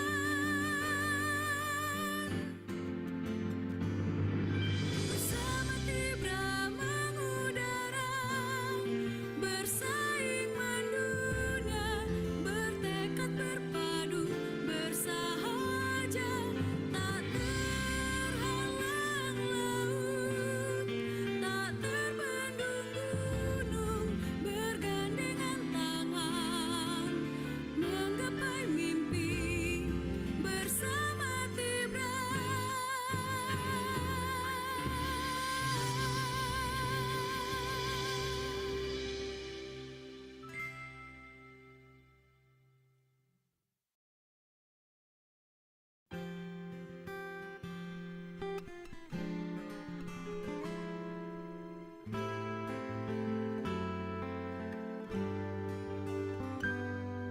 Aku belajar Tibra, tangguh dan berwibawa, bebanku bertambah, biarlah hari-hariku lalui, tak membuatku lemah, karena tekad untuk menggapai mimpi. Dunia ini asing, bising menegangkan, ku harus keluar dari zona nyaman, meluncur jauh, temukan jati diri, kesuksesan tak bisa diraih instan.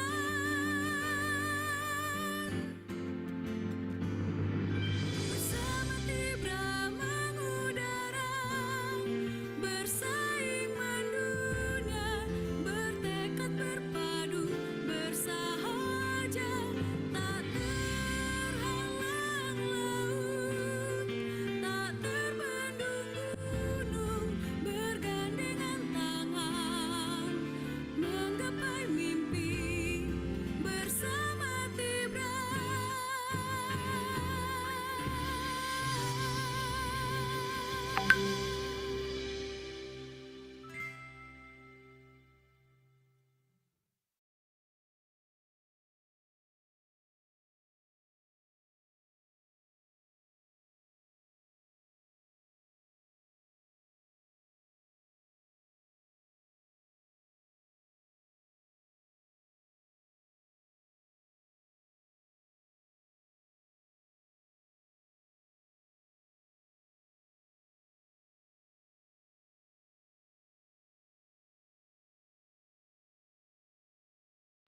All right, ladies and gentlemen, we will start our last selection session. Nah, untuk peserta dari tim 2, Muhammad Izzat dan Kak Cecep, serta Kananda dan Tiara dari swim team, akan diangkat kembali ke main room.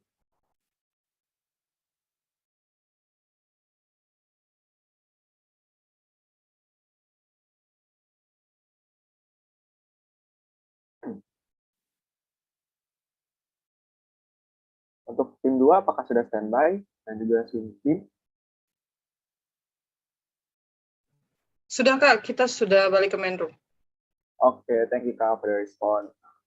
Oke, jadi dari pada tahap seleksi terakhir ini akan membahas tentang mental health di sekolah, penting atau tidak. Dengan most mental health is not a thing at school.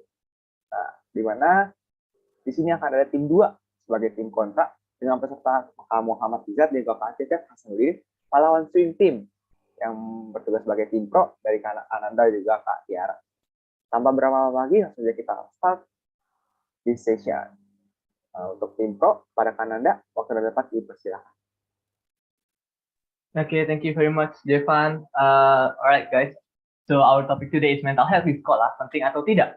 With motion, mental health is not a thing at school.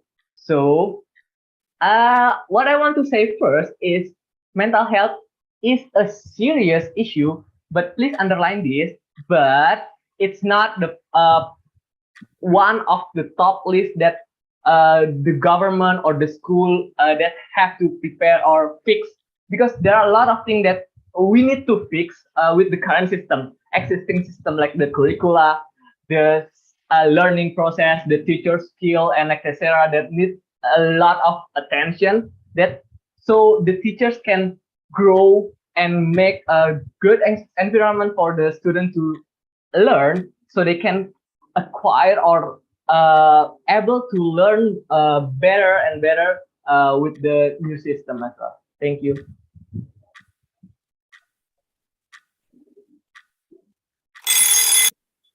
Alright, thank you Kak Ananda.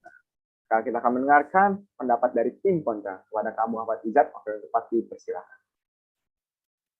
Thank you, Mr. Chair. So what is the government side of the house trying to say is that this mental health is not the main problem. The other problem, which is very important for them, is curriculum and learning processes. We think that this is not we think that curriculum and learning process is not the thing here. This is the top priority for the school. Because why? Because mental health can also affect this curriculum and learning processes. Why? Because when having mental illness, for example, or mental health, of course, they will not be concentrated. They will be very hard to do as an assignment, and it will affect the learning process. It will affect the learning process. Of course, they cannot be learned very good because they have already been hampered by this kind of mental illness. So what is we mean? Ladies and gentlemen, the government side of the house didn't bring the idea what is mental health that they mean. The definition of mental health, which is the parameter of mental health is good and which is the parameter of mental health is bad. Alright, thank you Kak Muhammad.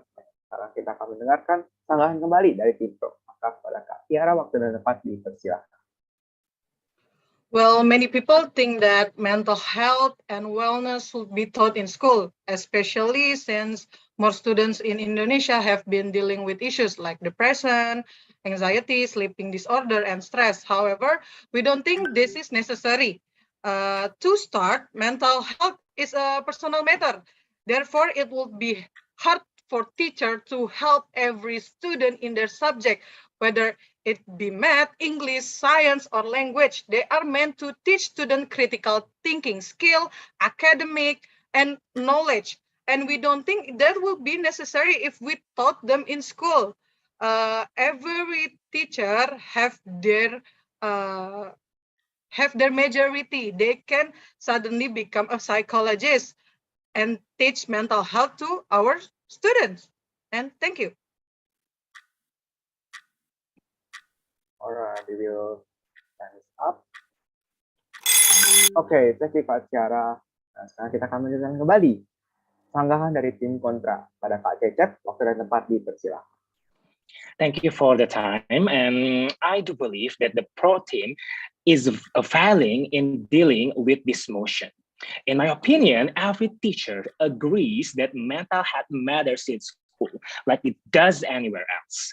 That's why we, the teachers, have to commit to work with the schools to improve their mental health to support for the pupils or the students. Because admitting that the students need somebody to turn to when they are in need, and schools have a responsibility to make sure their staffs is equipped for dealing with the pupil well-being. And mental health matters in school will improve if teachers and staff are ready to support pupils. And we all here are the teachers. We have to say, yes, that mental health is happening right now. So once we have identified a mental health concerns, we need to be able to signpost pupil and parents to the right supports. We're not just talking about counseling and professional services. No, we don't have to. Sometimes a youth group, afternoon activity, or even sports can help align mental health issues. Thank you. Alright, thank you Kak Cecep. Sekarang kita akan mendengarkan sangan kembali dari tim pro. Adakah Anda waktu dan tempat dipersilakan? Thank you, Jepan, and thank you for Cons team. But I want to emphasize that Kak Muhammad Izzat said that before, that curricula is not important. Why? But our Ministry of Government, also our government, currently is on progress or working on changing our curricula. They're moving into curriculum Merdeka. Why? If it is not important, why they change it?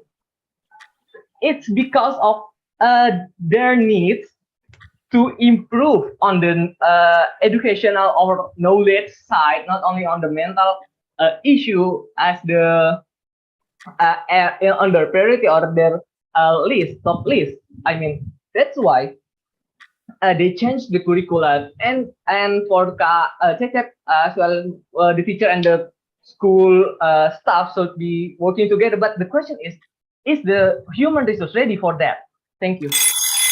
Alright, thank you Kak Ananda. Sekarang kita akan lanjut lagi mendengarkan sanggahan dari tim kontra. Pada Kak Muhammad, waktu dan tempat dipersilakan. Yes, that mental health is a personal matter, which is really ridiculous idea. Why? Because these students happen in the school. They are in the school. They are your student. It means that this is school responsibility to educate them, to help them, to assist them in order to cope with mental health. So this is not, I think, a personal matter. Second of all, they say that, oh, this is very better to focus on curriculum rather than the mental health, which is you have to know the curriculum right now, Merdeka Belajar itself is really paying attention to the students' need because they have implemented learning differentiation atau diferensiasi belajar. That's why we think that they are really adapting to the students, especially in their mental health. Their mental health is very important because a good mental health will bring confidence, optimistic, and good self-esteem. So if we are not having a good self-esteem, how come they will cope with their assignment, with their school, with their friend? How they will communicate with their friend if they are having mental health? Thank you. Alright, thank you Kak Muhammad. Sekarang kita akan mendengarkan kembali sanggahan dari tim pro. Pada Kak Tiara, waktu dan tempat dipersilakan. Thank you, Kak Jevan. As a teacher, it's really hard for us to try to understand every student. Like every person has a different character. There's one student who is an introvert and doesn't like to get along with anyone. And there's one student who is depressed and also doesn't want to get along with others.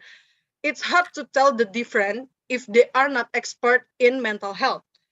And actually, it's easier if our student broke their leg in school, we can take them immediately to a hospital. But if our student have stress or anxiety in school, it's not easy to just right away take them to a hospital. Their parents might not agree with that. So we really need to make their family know first. They aware first about mental health. If parents know about their loved one, about mental health, there will be great and help to students. And thank you. Alright, thank you Kak Tiara. Sekarang kita akan mendengarkan sanggahan kembali dari tim kontra. Pada Kak Cecep, waktu dan tempat dipersilakan. I want to answer Nanda's and Tiara's questions about how can teacher deal with the mental health. For me, as a teacher, schools also need to provide adequate mental health training for teachers and support staffs. If staffs can recognize the signs of mental health matters in pupils or students, they can effectively raise their concerns with both parents and management before the problem grows bigger. And pupils or students need somebody to turn to when they are in need. And schools have a responsibility to make sure their staff is equipped for dealing with pupils' well-being. I want to ask you a questions to Tiaras and Nandas. How can you make a solution for this data that, according to the Association for Children's Mental Health, 1 in 5 children and youth have some kind of diagnosable emotional, behavioral, and mental health disorders? Do you still state that it is not important for the pupils as mental health in school? Thank you so much. Alright, thank you Kak Cecep. Sekarang kita akan mendengarkan kembali dari Sanggahan Tim Pro. Pada Kak Ananda, time is yours. Okay, thank you very much. I would like to answer the question from Kak Cecep as well, from the counseling. Kak Cecep asked me, how do you deal with the 1 from 5 students is currently dealing with the emotional problem? Well, there are psychiatrists. You cannot leave everything at the school. That's why we know they're common, because we know that you cannot leave everything at the school, because there are limitations that school can cover as their teachers or their staff. There's no way that you can say, okay, I will train the office boy or the customer service as the Guru BK, for example. You cannot do that. You have to hire a specialist or something to do that work. We cannot leave everything at the school. You cannot leave your son at school and then, oh, I don't care. As a parent, you don't care. No, we have to collaborate. So, sorry, thank you. Kak Nanda. Sekarang kita akan mendengarkan sanggahan dari tim kontra. Kepada Kak Muhammad, waktu yang tempat dipersilakan.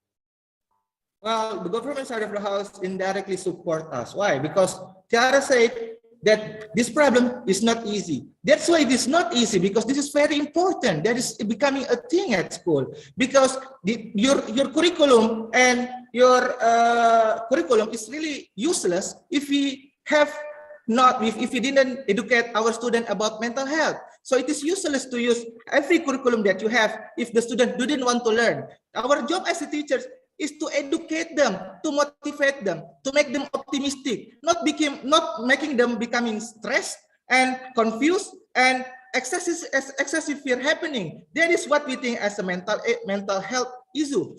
That's why, as Ananda said, that this problem is really need collaboration. Exactly, because this problem need collaboration, it means this problem is really important, because we cannot do this only by the teachers, but the parents, but the principal, even the society. That's why this problem is very important, Mr. Chair.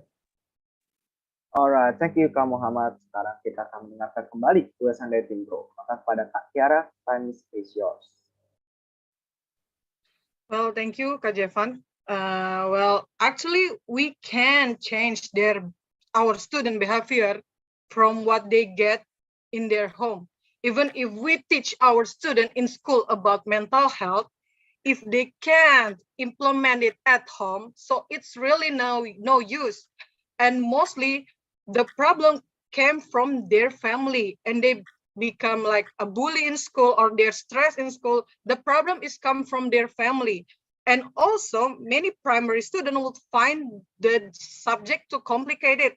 If there are work classes about mental health, they wouldn't be possible until secondary school. And this raises additional question.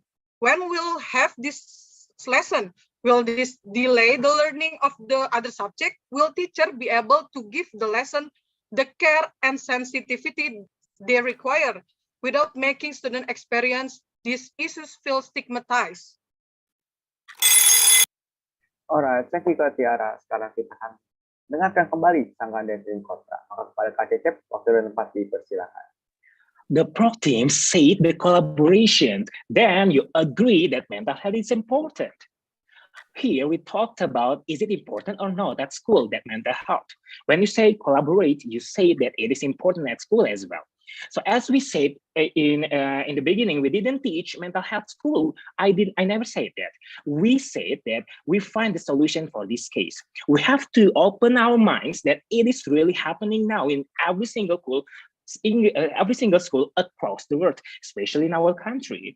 So I am delivering the issue about why this mental health super duper important at school, especially for the students for any kinds of part.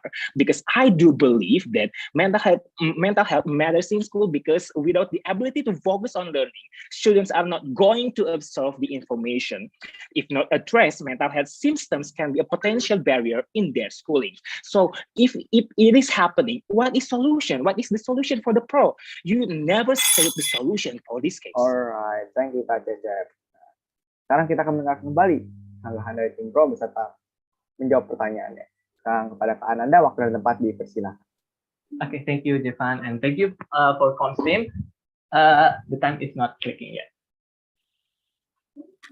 Okay, so I already said that before.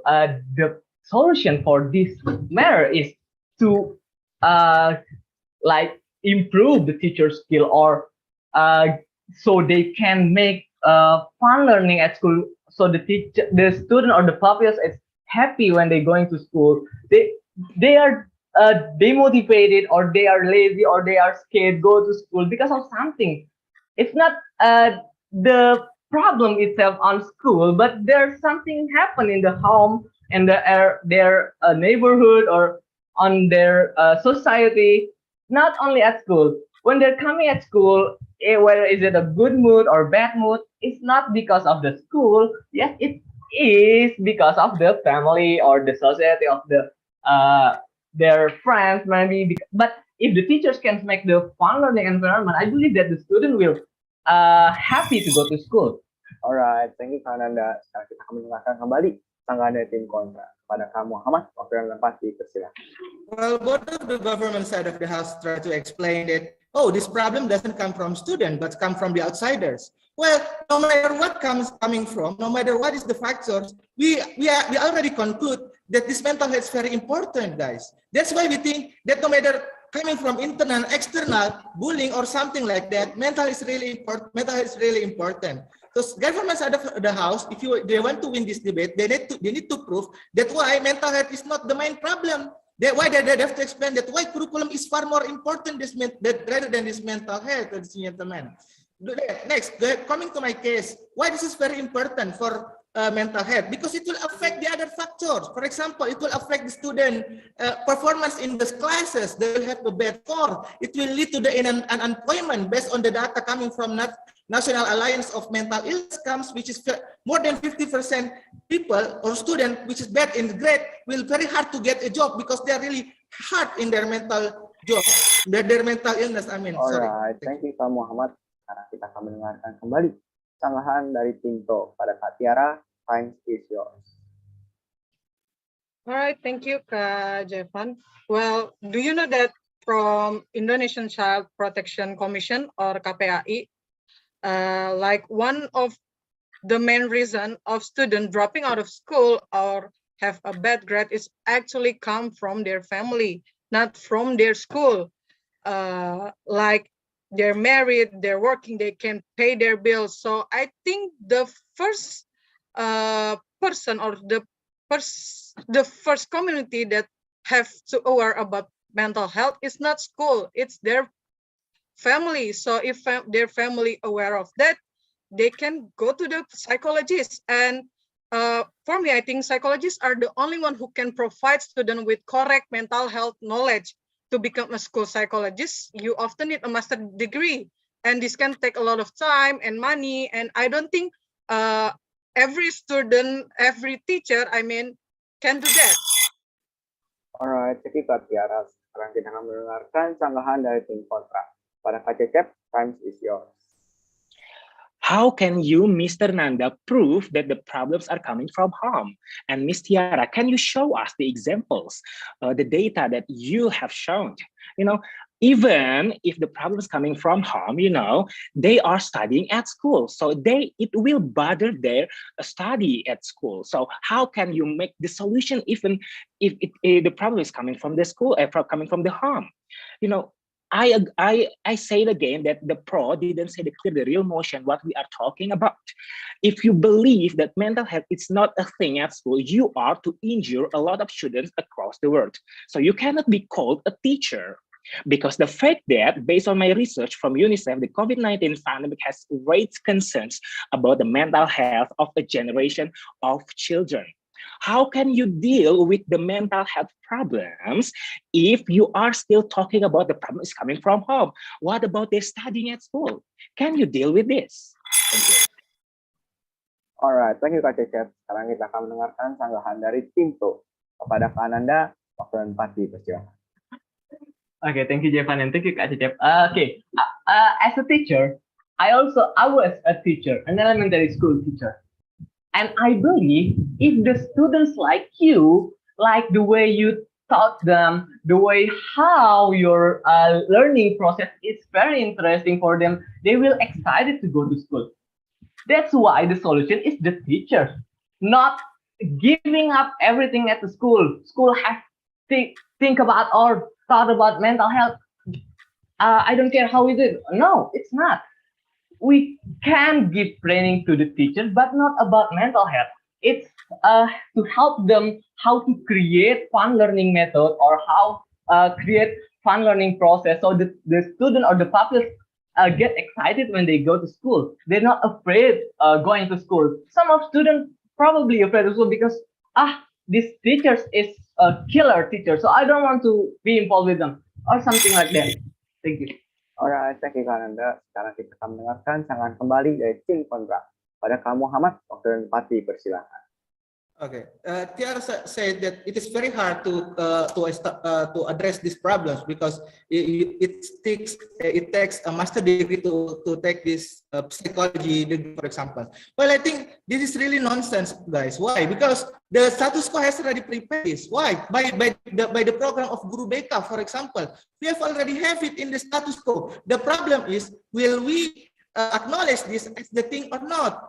So the second is, Ananda said that, it's better to make the teachers to create better fun learning. That's why, because we want to focus on the fun learning, it means that this mental health is really a thing, because we want to keeping the mental from students is very good, so they can be follow up the problem or assignment by the teacher. So if you want to support your students, if you want to making them able to learn and then making them really good in the future, so choose our side as the government side of the house.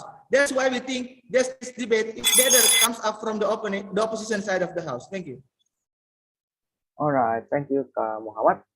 Sekarang kita akan mendengarkan kembali sanggahan dari tim Pro. Pada Kak Tiara, waktu dan tempat dipersilakan. Okay, thank you Kak Jevan. Well, according to last speaker, Mr. Muhammad Izzat, that we have our Guru BK, but you guys know we have that, and bullying still come. There's still stress. What they do is, once again, we can't change what happened in their family. We teach them in school, and then they go back to family. Their family broke. Their family make them stress. There's no use. Until right now, there's still bullying. There's still stress going on from our student. So I don't think if we teach the mental health in school, but the family didn't aware about mental health, it's no use. We should have them from their family first. Thank you.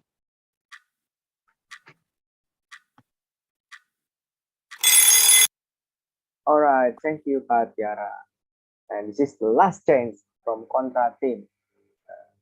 Pada Kak Cecep, waktu dan tempat dipersilakan.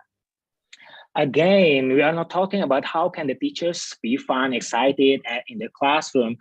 Your statements makes a lot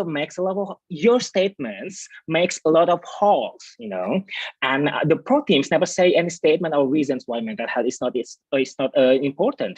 We are talking about how can mental health be solved, right? Our solution and your solution. It means that the pro teams do agree that it is a thing at school.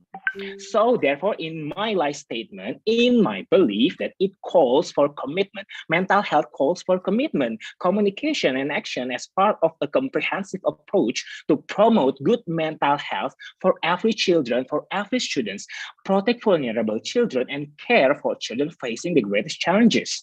If the students find the solution about mental health at school, they can face the world. So if they are having a good time and they never talk about mental health at school, they will be like the next leaders of the world. Thank you so much. Thank you, Chef. So time is up. And ladies and gentlemen, this is our selection session in this debate. And jadi disinilah sesi debat dari urutan keempat, tim 2 dengan posisi kontra melawan swing team dengan posisi pro. Jadi disinilah debat untuk staff versi akan berakhir. I'm really enjoy it. Actually, jadi untuk pengumuman terkait pemenang siapakah yang akan lanjut ke tim semifinal akan diumumkan besok melalui WhatsApp group dan juga private chat. Jadi, so stay tuned, guys. Alright, that's all from me. Thank you.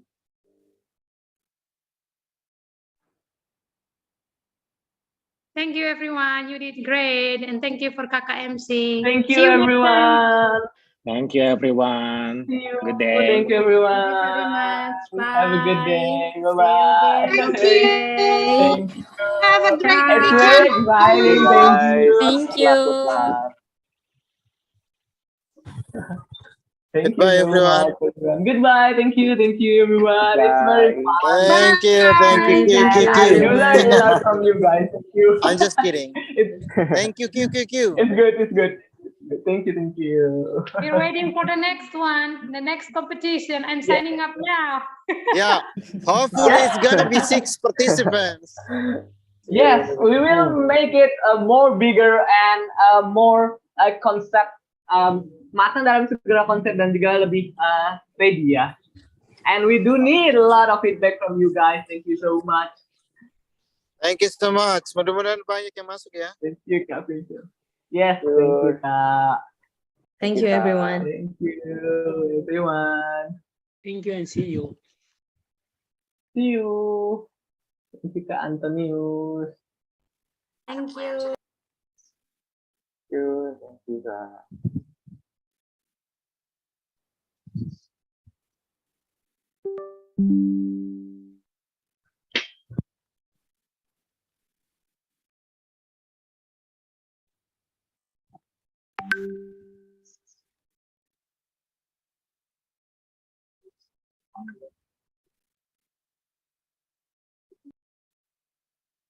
There is one person.